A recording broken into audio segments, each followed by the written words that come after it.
Welcome, welcome. Thank you for joining us. I am Ashley Duell. I'm CEO of Dual Dev LLC. Been doing government contracting for more than a decade.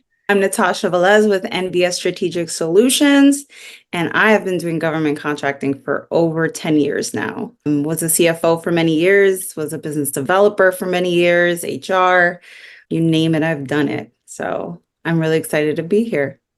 We are going to be here every Thursday at 7 p.m. Eastern Standard Time. And we are here to answer your burning government contracting questions. So Yeah. we hope that you will join us and continue to tune in every week. Natasha, what are we talking about today? Oh man, I think we should just go right in. Let's talk about the thing that exists that everybody wants to be a part of, the middleman approach. I think that there is a lot of misconceptions out there where we see these $1 billion YouTube videos. I've won 40 million, I've won 10 million, I've won 50 billion, of people just throwing numbers out there and no real information as to how they won that and they won that, if they actually won that, or if it's part of an IDIQ, how long it takes to win that funding, if it's shareable upon subs, what your gross profit margins on. I mean, I could be there all day, but I think that's the biggest thing we should talk about first. Let me just start by saying that there's a lot of questions that you guys are going to ask us along the way, where our answer is going to have to be it depends until we ask follow-up questions, right? So the reason I'm telling you that is because it would be impossible in government contracting to say that this or that strategy is going to work for everybody. Every industry here is different. So, with that in mind, let me talk first a little bit about what this middleman thing is. So, middlemaning hypothetically is when you are the prime contractor, you then are bidding on the solicitation with the government, and you plan to sub out 100% of the work. When we say middleman, that's what we're meaning. Now, place for that in government contracting, absolutely. But is it a strategy? That's where I tend to disagree. I feel like it's more of a stepping stone, don't you? Yeah, I think it's a little kind of like misleading because there's so many components to it. You still have to be a project manager. I mean, you're not going to, I mean, we can go for the simplest of terms, right? We could say, all right, well, I want to buy licenses for the government, right? Cool. That's easy enough. I mean, there isn't a lot of work, but right? But you still have to buy the right license. You have to make sure that the government's getting what they need and what they want. You still have to invoice. You still have to make sure that they receive the right, material or license. There are a lot of things in the middle, and the government could be overly complicated sometimes. Sometimes if it comes to hardware, they want certain things shipped a certain way. And sometimes the vendor doesn't work to the way the government works. So you might have to get it delivered to your house, and then you have to, adjust it and do it according to the government. So there's so much in that solicitation where there's compliance. And so I feel like people go in and they're just like, I need to write a proposal. I need to price it, 10, 20%. And then I'm just going to get rich. I'm going to make like $1 million. And it's like, not really. That hardware costs you, if it's $1 million contract, that hardware costs you probably 980,000. You might make 20,000, maybe shipping, taxes, risk, price fluctuations.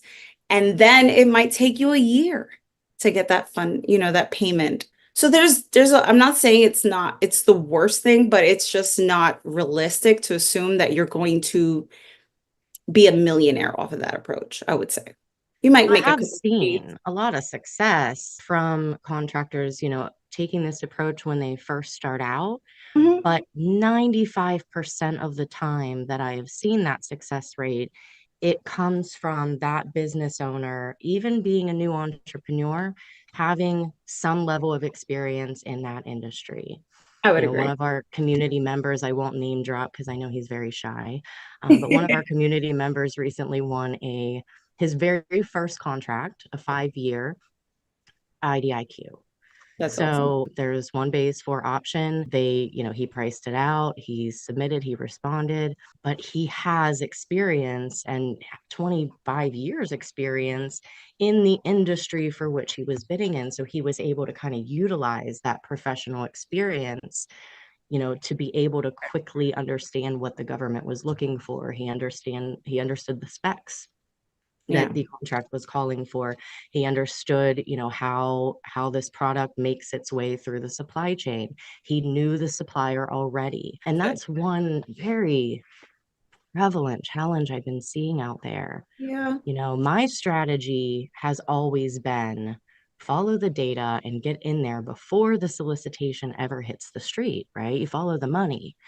And with everything that I'm seeing now with this middleman strategy, it's almost forcing contractors to they see the solicitation, then they source the product. Well, Mm-hmm. if that solicitation is due, let's just say 30 days, and that's being generous, right? Yeah. It takes longer than 30 days for me to build a relationship with a supplier to where I know for a fact that I'm coming in competitive on price. This stuff takes time. Right. So my first few bids are probably not going to win if it's an LPTA contract, right? Right. So I'm seeing a lot of folks winning because they're pricing so low that they're barely making a profit, if at all. And Your then they subs jump have out of to the get market. Yeah, your They give subs have to up. get paid.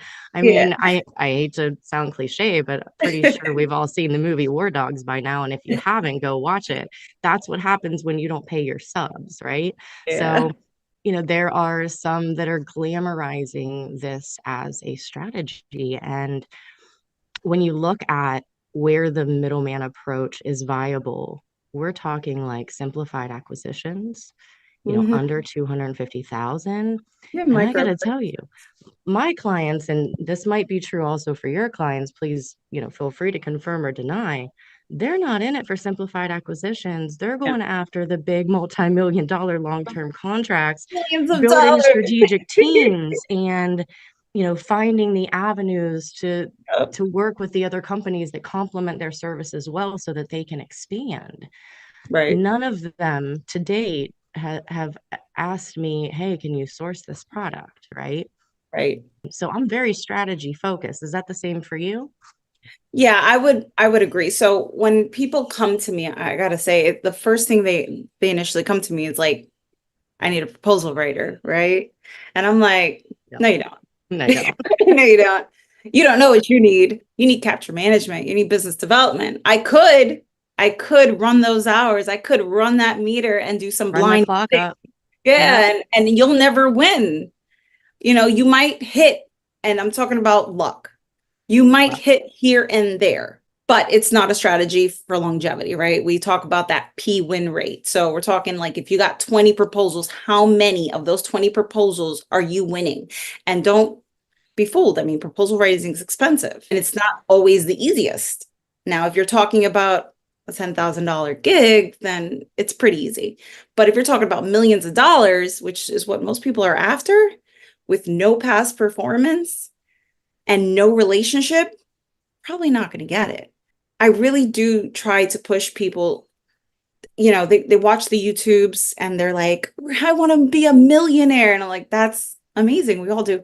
We'll get there, but it takes time. It's a process. You got to put in the work, the return of investment right now. And that's where we come in with capture management, business development, building relationships. It matters. And I think there's a lot of misguidance in regards to stating that you don't need a relationship. Events aren't important. Building with contracting officers don't matter. It does. I mean, contracting officers are people, and in all of sales, people buy from people they from trust people. and they like. So it's still people. And if you're just a page with all these technical verbiage that you probably stole on ChatGPT, and you send it off to some contracting officer acting like she hasn't gotten 20 other ones just like this, what puts you above the competition if you have no relationship with them?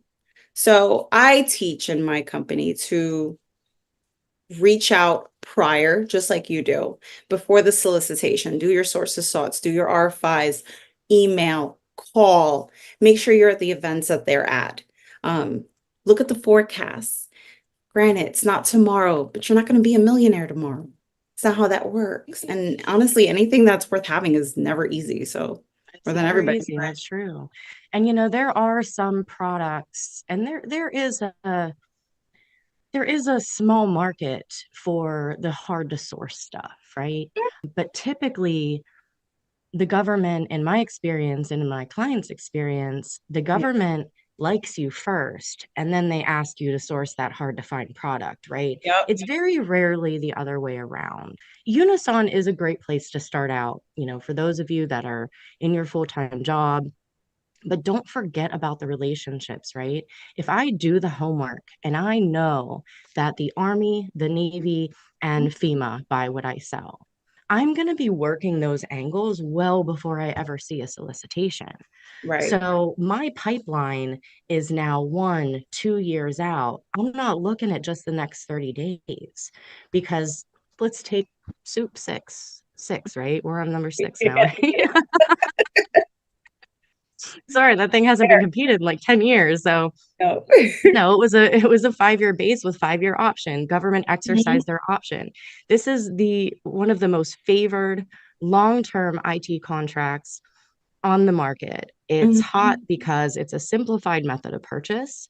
Mhm. It's very easy and quick for the government, even faster from what I hear than a GSA schedule. Don't quote me on that because I am by no means an 1102. Bless all of your hearts if you're listening. Robert, if you're listening, love you guys. You do an amazing job. But I will say that you're not going to come out of the gate and get access to something like the Soup 6, right? You have to start as a subcontractor. Some of these contract vehicles even state that you have to have worked on this vehicle already to be a prime on that vehicle, right? Right. And so many are discounting the strategy and the business development side. If you're focused on this much of the pie, on Mm. only things that you can middleman, there's billions, trillions to capture that Yeah. you're leaving on the table by Right. having such a narrow focus. I would agree. And I think that you bring up a really good point. It's the bigger scope. It's not just this and these small margins, because that's really what you're looking at. You're like 250,000. You're looking at small margins because in reality, these are taxpayer dollars. The government's not going to let you make a 70% profit. You're not going to make all of that, right? But you will make a lot more money if you're bigger and a little more patient.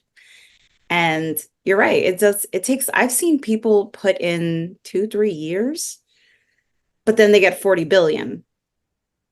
Wow. I'll take 2, 3 years for 40 billion. That's I'll not bad wait. at all. I'll take it. Um, But you put the work in, you build the relationships, you find teaming partners, you say, hey, listen, you do what I do. I go in USA spending. And I always teach people, find the people that are doing what you're doing in your area. I'm such a believer in collaboration. I don't know where we get this concept that, everybody is out for that needs to be out for their own. Like if you collaborate and you partner and you team and you find someone that has past performance and can leverage an opportunity that you don't have footing in, then why wouldn't you do that? You can reach out to people that are doing what you're doing. You too can leverage not only your certifications, but you can leverage past performance, knowledge, whatever one, even connections, honestly. So, all of that is vital resources in helping you win bigger contracts. If you just put in the time versus staring at sam.gov and just be like, this one I think I could do, and then da, da, da, and sending it and and you wishing for the spend best. 4 hours reading it, another 60 hours responding to it. Uh, And little did you know that you probably didn't stand a chance at winning. And I hate to see folks investing time, money, and resources. Like, if you want to win $1 million in government contracts in 2024, you yeah. better have 10 million in your pipeline. You're Girl, not going to we're win them pushing all. 25 million. I'm like, if you 25 want that million. 5.1 ratio, which means out of that 25, I want to see 5 million a year. I'm pushing. And But that should only increase over time. But that's a reasonable yes, expectation for someone that's new, right? For yes, someone that's been at this for a while, our metric doesn't become, oh, I want to win a contract. It becomes, I want to increase my win rate. Out of yes, every 20 I bid on, instead of winning two, I want to win 10. So it becomes completely necessary for you to have a strategy. yes. And tell me if I'm wrong, but I've had a lot of people more or less freak out lately about the whole self performance thing. What am I going to do? I'm only one person. How am I going to self perform? And I'm like, look, with just a system for your HR process, right? Mhm, Really self performance is just a matter of whether you pay someone 1099 or W-2. mhm. If you need to hire someone contingent upon an award to make sure that you meet the requirements of that solicitation and bring them on only if you win, now keeping in mind you do have to support that contract for the Right. first 60 days, granted invoicing is correct, Mhm, but that would be a great way for you to utilize a full-time employee, but not have to come up with as much upfront costs. And that's a strategy that a lot of the big guys use. They'll right, interview the key personnel that they need, they'll conduct the interviews, they'll execute the hiring process, and they'll provide an offer letter contingent on the award. right. So if they don't get the award, they're not footing out the expenses for the full-time employee. Having a payroll system. These are fundamental business things that need to take place, before you really get serious about investing time, money, and resources blind bidding on contracts. I I have would clients agree. who won't even entertain the thought of a solicitation unless they have met with the customer. If they Mhm, see an opportunity that comes up on SAM and they didn't see it, it wasn't on their radar, there's no way that they will have time to execute their capture process mhm. effectively to gain the qualitative intel that they need to influence that requirement. Really big on the source of thought and RFIs, guys. I mean, if you're newer to the space and you're spending any time bidding, those can be great opportunities, to showcase and demonstrate your experience, to provide new ideas, to influence the requirements. Like Josh Frank says, ghost your competition. If you guys haven't checked out Game Changers podcast, you definitely should. Um, Yeah. And the highly recommend. Talked about I've read tactics and all the books. strategies. Me Those too. are the I'm I'll good, be in the next good, one, in fact. I'm super good excited strategy. about that. Get it. Super. They're good strategies. And I think that someone asked me in my group the other day, and I thought this was the craziest question, but it's fair.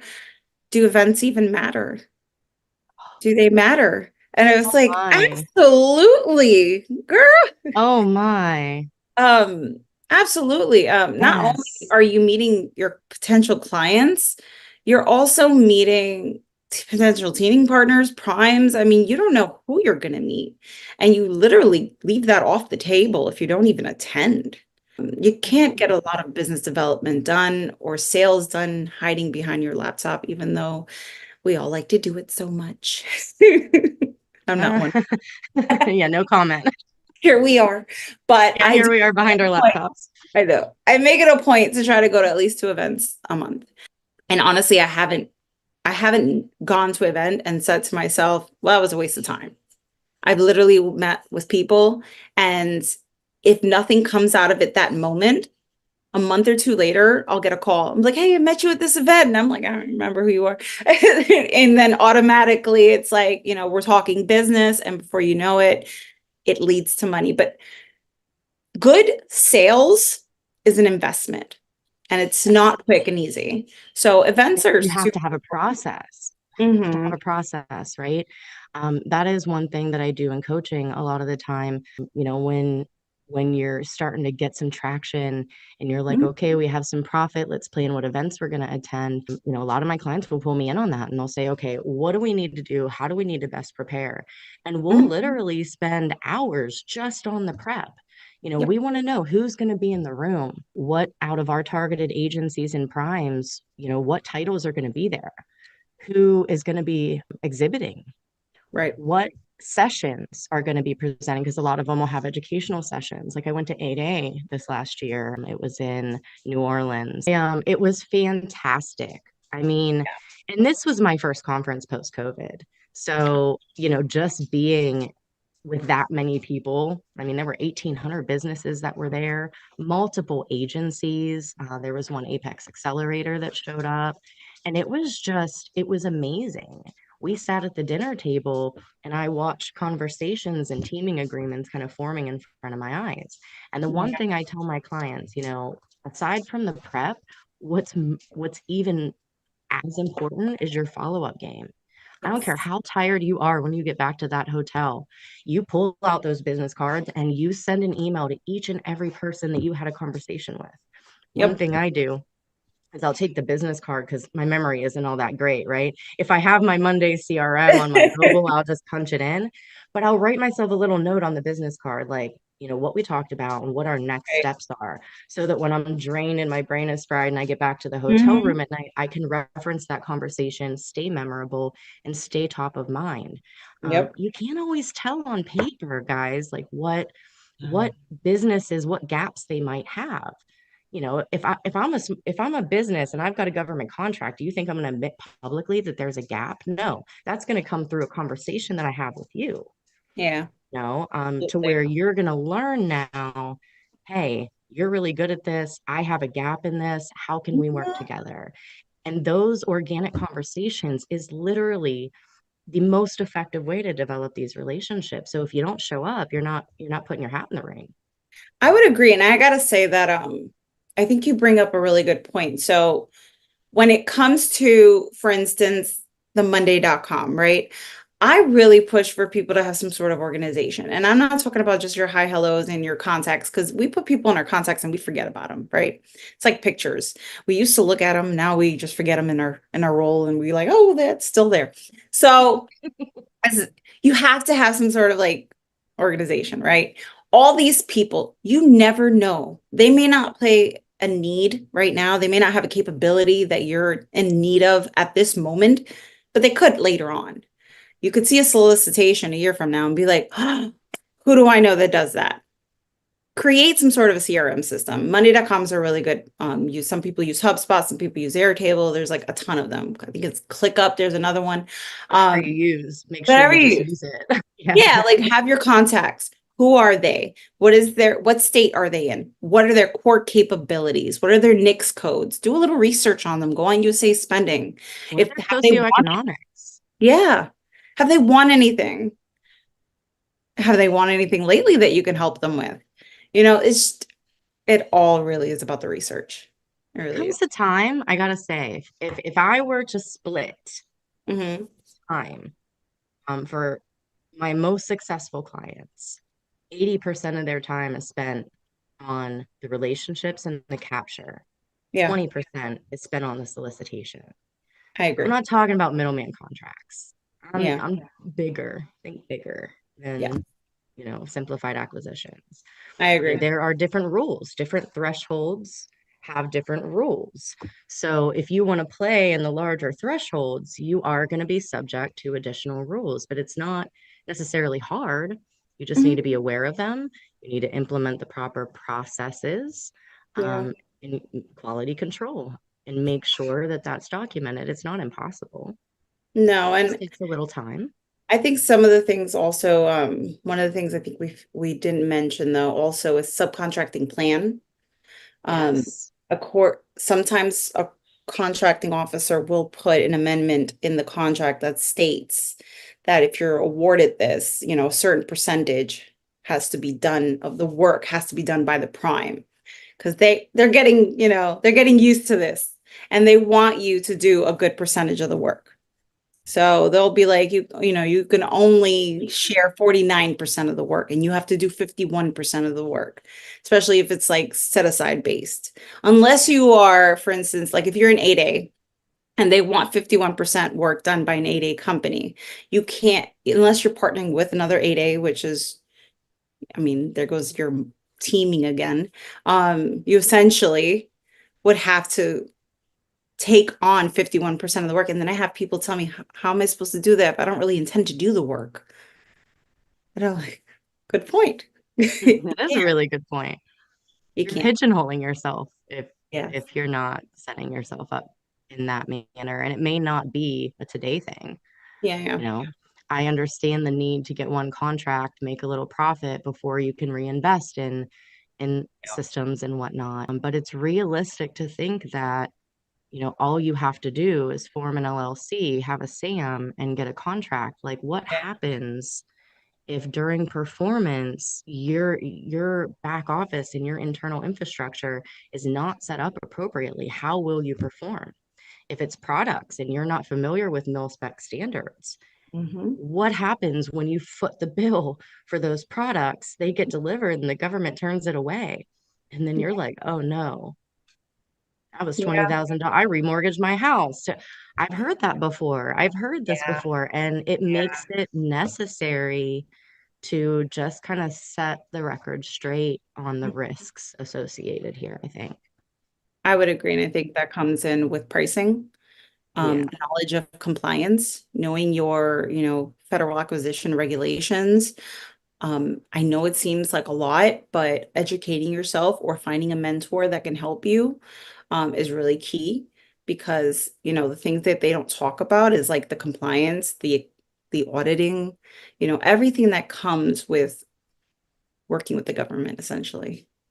And I think you and I know it's so much bigger. There's components of the Department of Labor. There's SEA regulations. I mean, we could be here for days talking about every regulation there is, but I don't think people eventually we talk will. about it enough. We've got 52 weeks in 2024. There's 52 FAR parts. We have No, I'm plenty of just kidding. regulations I'm a kidding, lot. guys. And it could be really boring, but you're Kidding, going to care guys. about those regulations and you're going to start reading them when the Department of Labor hits you up and says they're coming to do a quick audit. All of a That's sudden, you care true. about your That's very rights true. You'll wish you did. But we're definitely not here to be boring. We're here to make GovCon fun because it is a very dry topic. So I promise we're not gonna do a whole segment on the FAR. Will we talk about it? Yes, because you do need to know it, but that is not going to be the focus. That is a book I think that's bigger than the Bible. It's huge. It's like this thick. Thousands of pages, thousands of So pages. many. Don't do it. Don't do it. I mean, for those of you who are curious, the FAR lives at acquisition.gov. Feel free to absorb and bring your questions. So, in closing, we are about out of time, unfortunately, tonight, which is a bummer because I'm kind of having fun here. It's all right. We'll We do it again. are, yes, we will do it again every Thursday, 2024, every Thursday, 7 p.m. Join us on live on Facebook, Instagram, or YouTube. We also have a form. So if you have a burning question, that form will allow you to submit. We do need to ask, what products and services you provide because the answer may change depending on what industry you're in. And we want to make sure that we're, delivering value, you're getting your questions answered, and we're being consistent with the rules and regulations of your space. We hope to see you here next week and in 2024. If you're bored on Thursday night next week, feel free to hop on. We'd love to hear your questions. Bye. Hi everyone.